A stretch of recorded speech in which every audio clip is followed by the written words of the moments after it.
Hello YouTube and people of the interwebs. Welcome to today's video, which was voted for by you guys yesterday. Today I will be exploring and discussing why I think that Doctor Who Series 10 is incredibly underrated, and why I would even go as far as to call it the perfect series of Doctor Who. So, almost exactly 3 years ago, on the 15th of April 2017, I sat down in eager anticipation of the new series of Doctor Who, Stephen Moffat and Capaldi's Last. I remember it well. The sun was blazing in through the front room window. I was full of anticipation and yet nervous at the same time. Was the new series going to be any good? Answer: yes, it was. It really was. Now, trying to narrow down the main reasons is quite a difficult task, but I'm going to give it a go anyway. First of which is Peter Capaldi's 12th Doctor. This was his final series, and as mentioned in previous videos, his character had developed considerably throughout Series 8 and Series 9. Specifically in Series 8, he might have been too grumpy, and then when you look at Series 9, he might have been too silly with his sonic sunglasses and tank and cringy dad jokes. But Series 10 did the unimaginable and gave us the Goldilocks zone of Capaldi. He wasn't too silly, he wasn't too angry, he was just right, just in the middle, perfect. He became the perfect blend of classic and new Who Doctors, while still having his own unique personality and take on the role. He's got that cool granddad that everyone wanted, or that one cool teacher in the school who all the students love. Oh wow, Doctor! Legend! He also has such a distinctly alien yet human side to him, which allowed audiences to really engage with his portrayal. His Doctor was perfect in pleasing both modern and new fans alike. So, with a perfect Doctor, we were treated to near-perfect companions in the form of Bill, a companion who no one expected to love, Matt Lucas as Nardole. And as the series developed, the team were eventually joined by the wonderfully performed Missy, the female incarnation of the Doctor's long-held adversary, the Master. The dynamic between the group was everything needed. As Missy breaks the fourth wall and points out in the episode World Enough and Time, they all have clear functions, and unlike the current TARDIS team, they all had very believable and valid reasons for being there. Bill is, as Missy calls her, exposition and relatability. She's almost like a surrogate for the audience, allowing the audience to emotionally invest themselves in her character, while Nardole is comic relief and that nagging, almost motherly-like figure saying, "Doctor, you need to stay on Earth, you can't leave," and his motivation is to keep the Doctor there, as he was told to do that by River Song. And yeah, these presents in the series are really welcome. Now we are set. The perfect Doctor and near-perfect companions. This also serves as a brilliant jumping-on point for new viewers. Even episode 1, entitled The Pilot, which in itself reflects the fact that it's a whole new take on the show.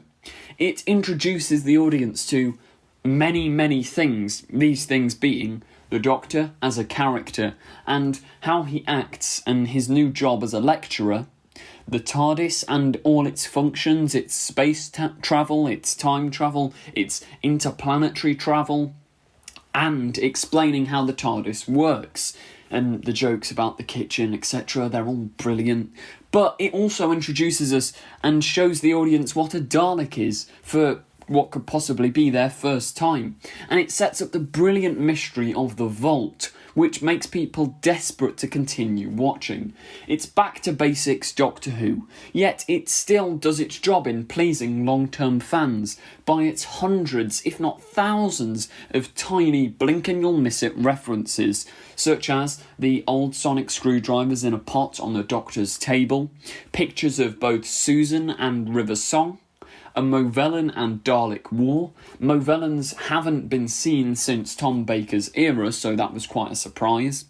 And the subtle hint of the memory wipe of fan favourite companion Clara Oswald, as the music lightly plays her theme when the Doctor is about to mind wipe Bill. Imagine how it would feel if someone did this to you.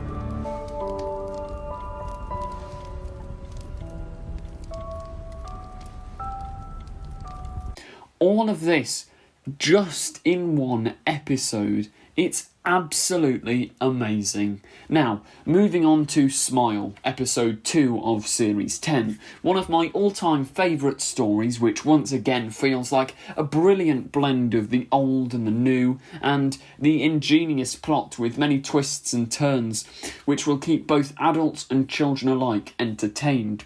Just like Capaldi's Doctor, it's not too dark and it's not too silly. It's just that perfect level of Doctor Who fun. The art design and striking imagery layered throughout the series is also some of the best of all time. A personal favourite of mine is the emoji bots from Smile and the Vardy's City. It's absolutely magnificent. But I also love the design of Heather and the 1814 Frost Fairs, the wooden girl Eliza from Knock Knock, the oxygen zombies, the monks, the Pope in Bill's bedroom, the vault, the TARDIS control room, Ice Warriors, Mars, and the extremely British message of God Save the Queen written on the Martian surface, and the Ice Warrior Queen and the Mondasian Cybermen, and the list is endless. So I'm going to stop there before just going insane. Moving on, the writing has definitely improved, delivering many interesting and unique story ideas, such as Extremis, episode 5, where it turns out that whole story took place in a simulation. The twist of the Vardy being like the magic haddock, and the fighting the suits from Oxygen. And my favourite of all, the Doctor actually going blind for a full run of episodes. Like, he actually went blind. There was a consequence and Doctor Who actually stuck with it. Brilliant. All great bits of experimentation that really, really paid off. Now, on a personal note, without delving too much into politics, while this wasn't a majorly political series, the brief moments of politics that were within the episodes are actually in line with my political views, which, without delving too much and causing a riot in the comments section, that just makes me enjoy the episodes even more. It didn't go as far as series 11 and 12 in pushing political agendas. I thought it was just right. Once again, that Goldilocks zone. The one-liners and running jokes of the series are also absolutely stunning, and the best Doctor Who has ever had. Up there with the likes of Tennant and Donna's chemistry. Lines such as, I have full permission to kick your ass. You've just been executed. Show a little respect. Hello. I'm Doctor Who. Dottore, perché mi hai portato qui? That was the Pope. Bill, that was the Pope. and Bill's berating of the Doctor when she says he runs like a penguin with his arse on fire. The layout is confused, just like religion, etc., etc. Insert quote here.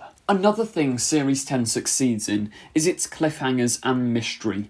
Each episode ends leaving you wanting more of it. For example, the pilot is the Doctor and Bill flying away in the TARDIS in search of new adventures. Smile is them arriving at the 1814 Frost Fair. You get the idea. This would have been brilliant in keeping the audience engaged and was a really, really welcome presence. Admittedly, there is a meh episode, only one meh mediocre episode in the series, that being Rona Munro's Eaters of Light, but I'd still argue it's an interesting character piece on the Doctor's ego and his need to always be the hero, while also providing some great characters and funny moments from Nardole and the throwing of the popcorn into the fire. It's not a bad episode by any means. Then we arrive at the finale, my personal two favourite bits of television ever. The 12th Doctor's swan song and goodbye, featuring my favourite Doctor, favourite companions, and favourite villains, those being 3 different forms of the Cybermen and the Master. No, sorry, Masters, as there are now 2 of them. Mind blown. Only downside is that we knew John Sim would return, because if we didn't know that, he would be making a return that would just blow up the fandom. I mean, it still works perfectly and provides the best cliffhanger in Who history, but think of the scale if we didn't know about John Sim's return. When that mask's pulled off, everyone would have gone mental. Bill has also been horrifically turned into a Mondasian Cyberman, and Missy's series-long arc of turning good and becoming the Doctor's friend again is beginning to pay off, until her past drags her right back down. The emotion and brilliant sci-fi concept, such as reversing away from a black hole and the time dilation, all add to the finale's absolute perfection. The tragic ending of Missy, where, after another near-perfect speech from Capaldi, she decides to stand with him and decides to do the ethical and moral right thing to do, but is shot down by her former self, and thus the Doctor never knows he succeeded. It can be likened to the best Shakespearean tragedy of all time. Not to mention Bill's struggle with fighting the conversion and her well-deserved payoff of being saved by her crush, Heather. On top of this, Nardole's beautifully bittersweet goodbye, where he gives one last snarky joke and comment before leaving forever to save the inhabitants of the colony ship. Perfection. And last of all, the 12th Doctor himself, his goodbye. He refuses to regenerate in a way that is 10 times better than David Tennant. He's sick of losing people. He's sick of changing. But then, in a perfect twist of events, which I saw coming, the first Doctor shows up, and we have the brilliant epilogue to the series, with the first and the latest Doctor, who go on an adventure together, acting as a brilliant duo, and ending up paying homage to both the old and the new, classic and modern, as Doctor Who always should. Then we were reminded by Nardole that without the Doctor, the universe might just go cold. He regenerates, bringing to a close what I believe to be, and always will, the perfect run of Doctor Who. Thank you for watching. If you did enjoy, remember to like, comment, subscribe. You know the drill. Comment down below and tell me what other videos you'd like to see. Would you like to see an essay on why I love Series 4? What are your thoughts? What's your favourite series? Let me know in the comments. Thank you for watching and goodbye. Don't forget to click below. Subscribe to the Confused Adipose.